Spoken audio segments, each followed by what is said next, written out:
Assalamualaikum warahmatullahi wabarakatuh. Kembali lagi di channel saya. Di video kali ini saya akan melanjutkan alur cerita anime Aoashi episode 9. Oke, langsung saja ke alur ceritanya.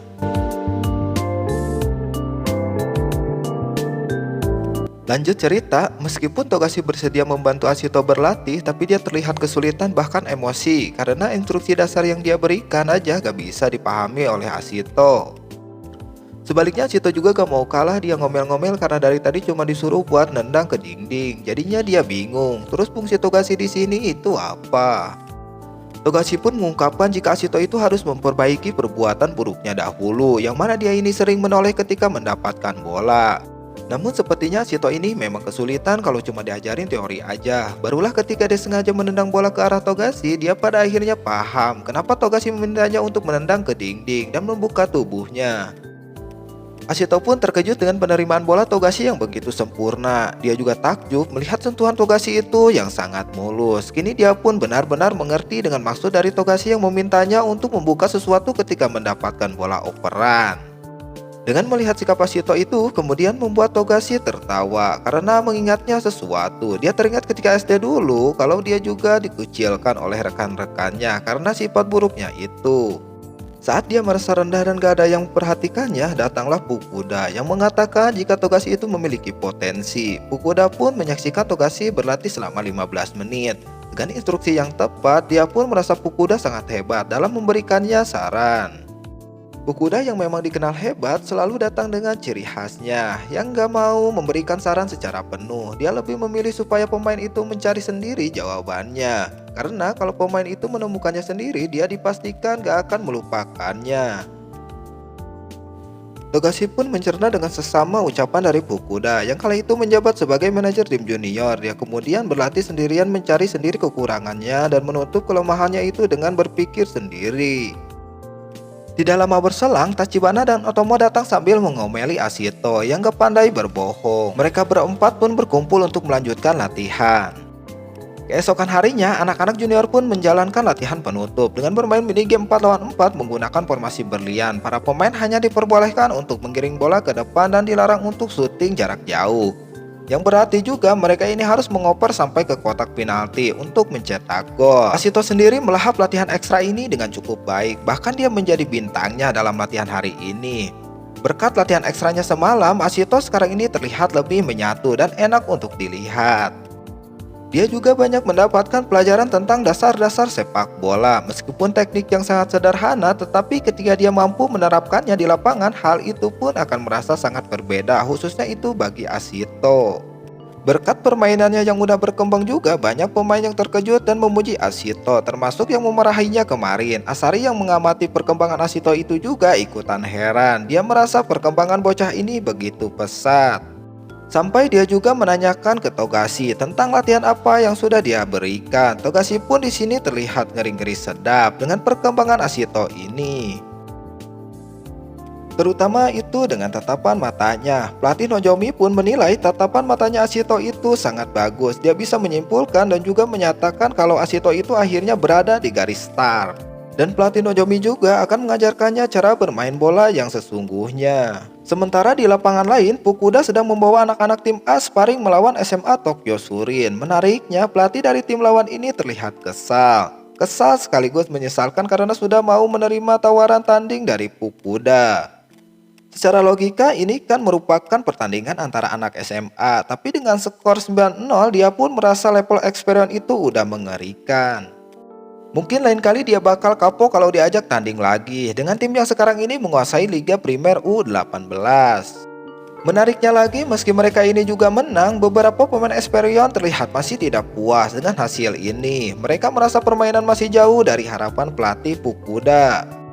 Dari hal itu pun membuat Yuma gak habis pikir, apalagi Yuma baru promosi dari tim B ke tim A, menang 9-0 aja tim ini masih belum puas. Yang berarti level permainan mereka itu sudah jauh di atas anak SMA lainnya. Malam harinya, untuk merayakan perkembangan pesat dirinya sendiri, Ashito pun melahap makanan favoritnya dengan penuh gairah, yang mana Otomo terlihat kesal akibat Ashito yang makannya berisik. Selain itu, Otomo juga mengingatkannya untuk tidak cepat puas, apalagi yang baru dia pelajari itu hanya dasarnya doang.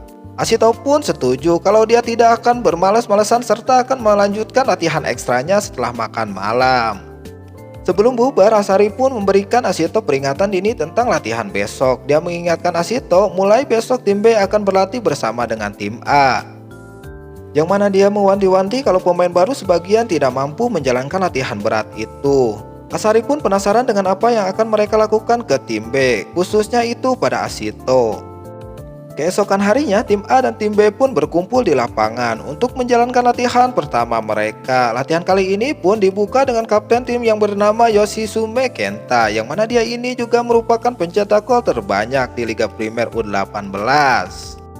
Untuk latihan hari ini, Fukuda memainkan permainan 11 lawan 21 dengan kedua tim yang nantinya akan bergantian.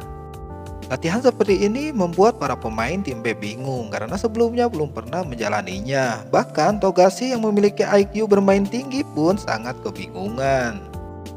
Asito pun terlihat kesal karena mereka ini sama sekali tidak diberitahu alasan dari game ini. Apalagi Fukuda yang ada di pinggir lapangan malah tertawa lepas. Semakin kesal Asito dengan pelatih tim A itu.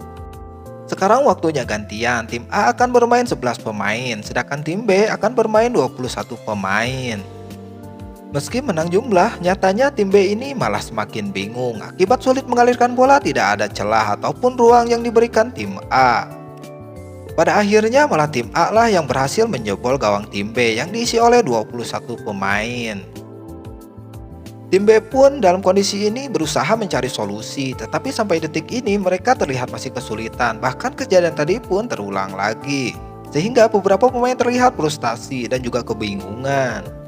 Asito bagaimanapun masih terlihat kebingungan juga, dia meminta teman-temannya untuk bersatu guna mencari solusi. Apalagi Asari juga merasa timnya ini belum bermain normal seperti biasanya.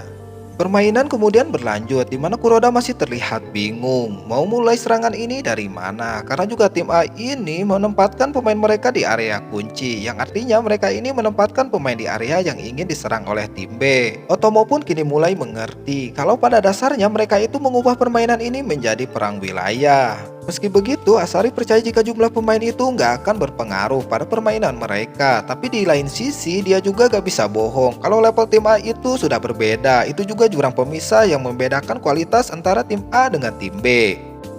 Di saat bersamaan juga, Asito meneriaki Asari supaya jangan terlalu khawatir dengan keadaan ini. Dia memintanya untuk bermain seperti biasa dan fokus pada dasar-dasarnya saja. Kuroda yang mengerti dengan perkataan Asito itu pun segera bergerak untuk membantu serangan. Ketika bola diberikan ke belakang, gestur Kuroda dan Asari itu pun seakan-akan memberikan sebuah petunjuk, di mana dia meminta Asito untuk memperhatikan bola dioper kembali ke Asito. Dia pun terlihat begitu berhati-hati karena takut membuat kesalahan. Namun ketika Kuroda memberikannya petunjuk dengan arahannya itu, Asito ini malah memberikan bolanya itu kepada Kuroda sehingga membuat dia marah. Kesalahan fatal Asito itu pun membuat tim A berhasil mencetak gol. Tetapi bukan itu yang jadi permasalahannya. Di sini Asari dan Kuroda begitu marah kepada Asito karena dia ini gak paham dengan instruksi yang sudah diberikan tadi. Sebelum para pemain meninggalkan lapangan, Kuroda pun gak bisa menahan amarahnya dengan meluapkan semua kekesalannya itu kepada Asito, karena ternyata dia itu gak paham-paham juga. Episode ini ditutup dengan pelatih Nozomi yang meminta Asito untuk mencari jawaban tentang kenapa Asari dan Kuroda bisa marah kepada dirinya. Dia ingin Asito untuk menemukan jawaban itu sebagai tugas dia selanjutnya. Apa yang akan terjadi selanjutnya? Tunggu di video selanjutnya. Wassalamualaikum warahmatullahi wabarakatuh.